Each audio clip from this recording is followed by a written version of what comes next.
belakangan terjadi penurunan tingkat hunian.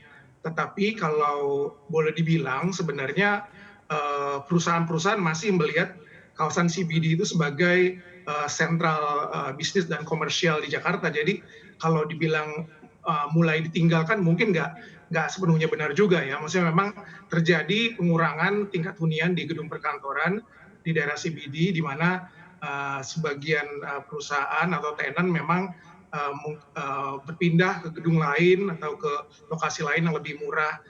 Dan sebenarnya tren tersebut sudah terjadi dalam beberapa tahun terakhir ya, seperti kita lihat di dalam 3 tahun terakhir ini kondisi ekonomi yang belum terlalu membaik itu membuat beberapa tenan melakukan efisiensi dan sehingga memilih untuk merelokasi ke gedung-gedung lain yang harganya lebih murah. Dan ditambah lagi memang dalam awal tahun ini kita terkena pandemik, itu juga semakin menambah beban bagi perusahaan-perusahaan ataupun tenan-tenan yang ada, sehingga tren penurunan tingkat hunian itu pun juga masih terus berlanjut. Apalagi kalau kita melihat masih banyak gedung-gedung baru yang masuk ke pasar ya, yang membuat tenan-tenan itu tertarik untuk berpindah ke gedung-gedung baru tersebut yang kualitasnya lebih baik, tapi harganya ditawarkan lebih murah gitu. Jadi kurang lebih seperti itu gambarannya.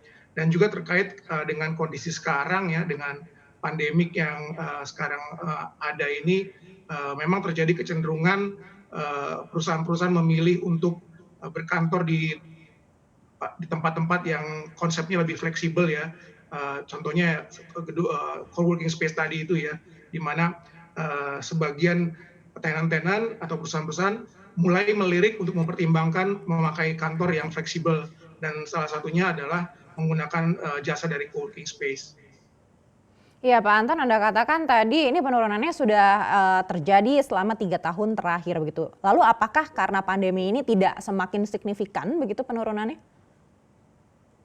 Ya, oke. Jadi dalam 3 tahun terakhir, 3-4 tahun terakhir itu memang terjadi penurunan yang cukup drastis ya. Kalau di CBD itu tadinya 85% ya 4 tahun lalu, sekarang hanya 75% tingkat hunian. Sementara di daerah non CBD yang ketika peaknya tahun 2015 itu 90%, sekarang hanya 73%.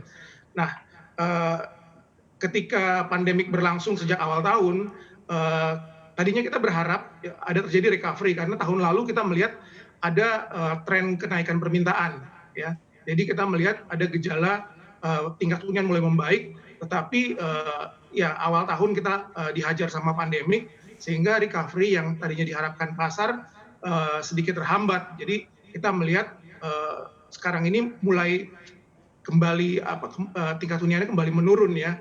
Makanya dari 76% tahun lalu sekarang mulai menurun kembali ke 75%. Sementara kalau yang di daerah non CBD itu dari 75% turun ke 73% berdasarkan data yang terakhir.